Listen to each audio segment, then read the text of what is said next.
Hi, this is Kristen. Welcome back to the series I am doing on alcohol and alcohol problems. Hopefully you can hear me better. I do have my microphone out. In one of the comments, I guess the volume was a little low. My apologies. So I wanted to just have a quick video about a pretty big topic though. Wanted to kind of make an argument for quitting drinking. If you are someone who is struggling not to drink, or you are just drinking pretty heavily on a regular basis, and it's been causing problems, or people are telling you that it's problematic, and if you've watched my other videos, perhaps you've determined that you are on that road of alcohol use disorder and the progression of these problems. I would say consider a few things about that. If you are having this issue, you are likely experiencing life in a very diminished capacity.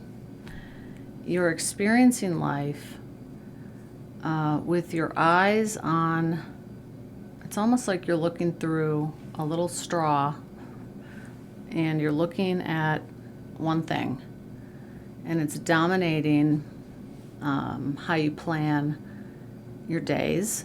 It's dominating how your time is used.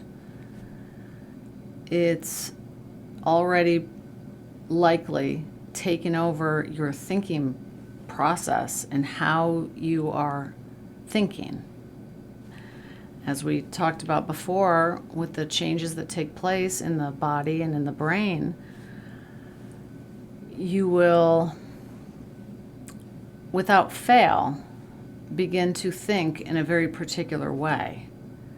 And that way of thinking is dictated by the progression of this process as you continue to drink and expose your body and your brain to alcohol. So because of that, we could say your life is less your own. You are less able to actually use your free will or your choices in life. You are now becoming more and more restricted in life in terms of what you get to experience in life. So there's a whole world out there, so to speak, outside of this realm of drinking that you have been in for a while.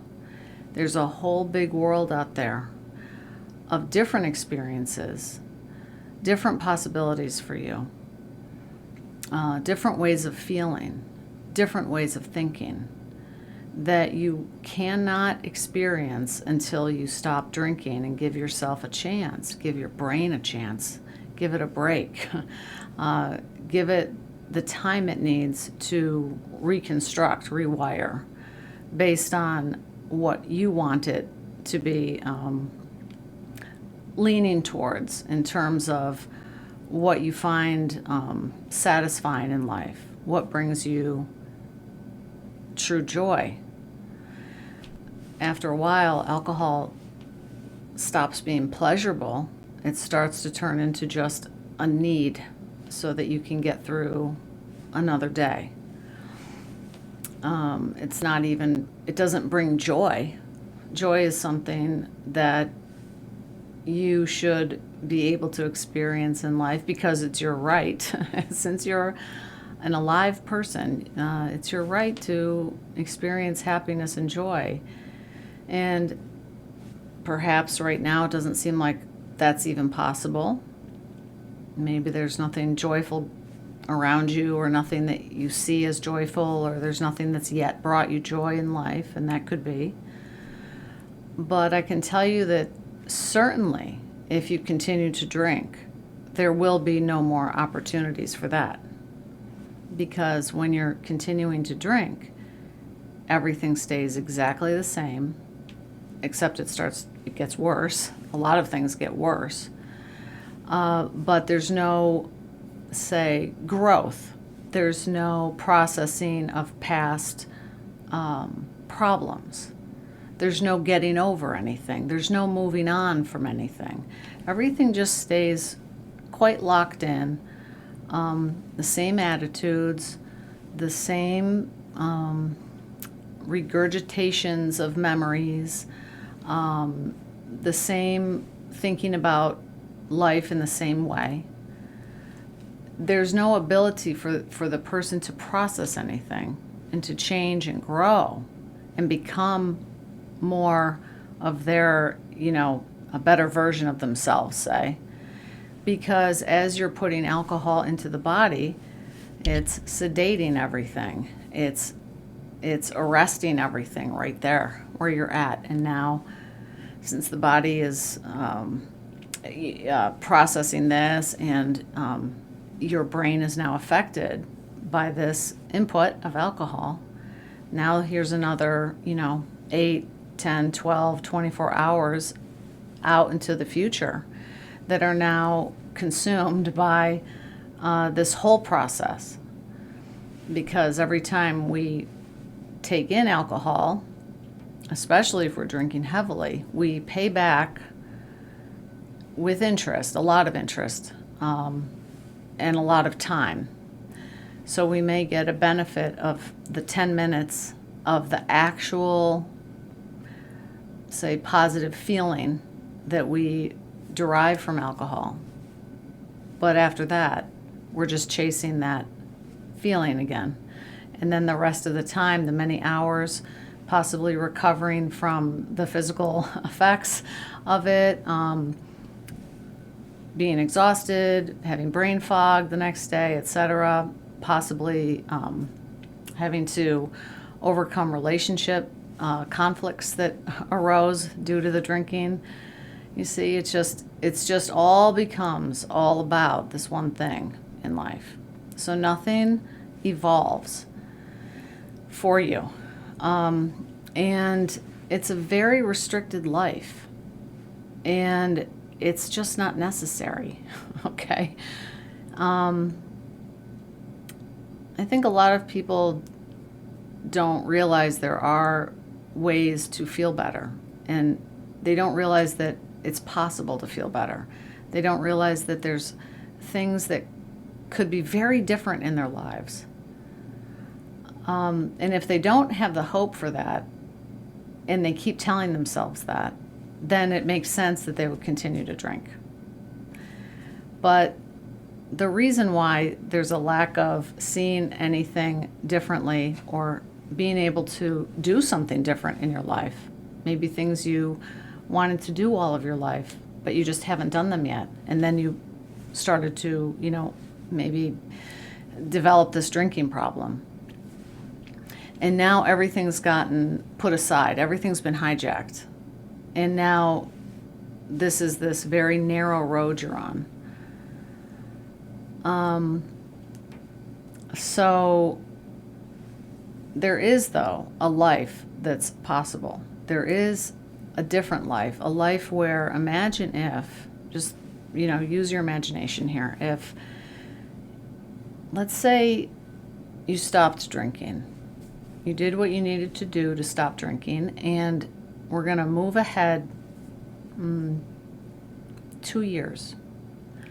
2 full years you didn't drink. So a lot of things changed. Perhaps relationships changed. Perhaps a lot of relationships kind of faded because you were no longer hanging with the people who drank with you. Perhaps how would you feel, right? If you weren't hungover a lot, if you didn't have brain fog, if you suddenly felt lighter in your body, if you felt clear in your mind, if you had real energy, not caffeinated energy, but just natural energy, because your body wasn't being taxed with having to process alcohol every day. Imagine if 2 years went by.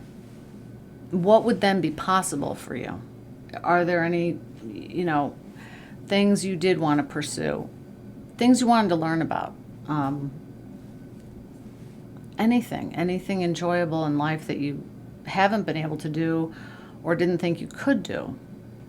But what would then be possible if alcohol was out of your life and you were out of that tunnel that you've been stuck in? And then you came out and you've been in this wide world, every day. How would your relationships change? How would conversations change with loved ones or with friends, with children, spouse, parents? How would those conversations be very different if you started to feel more relaxed within yourself? How would you be performing at work? What kind of next level job would you be able to get? Or what kind of business would you start? What kind of artistic project would you go after? What kind of athletic endeavor would you go after?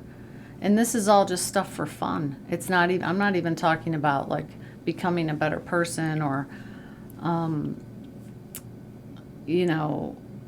developing something out of some sort of like competition type of thing. I'm just speaking purely in terms of enjoying life as your true self, yourself.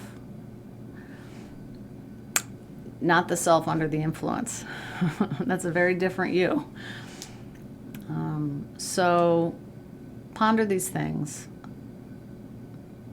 What would be possible for me if I could come out of the alcohol tunnel that I'm in? What would I do with my time? What would I do with all those hours that I had?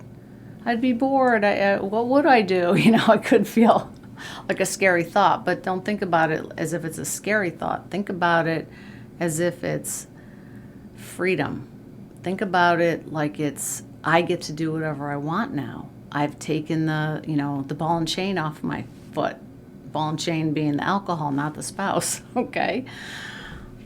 So start to think about that, because you don't know yourself. You don't know yourself until you begin to not be drinking, and then you can get to know yourself. You can start to feel how you actually feel about things. You can start to heal wounds that you haven't wanted to perhaps deal with. And I'm not a big proponent of wallowing around in past terrible things in life, not at all, but we do want to move past them. And if we don't at least look at them briefly and find a new way to think about it, then it's just in there, and it becomes sort of one of the many reasons we continue to drink. Of course, we can use any reason to drink, good, bad, or ugly.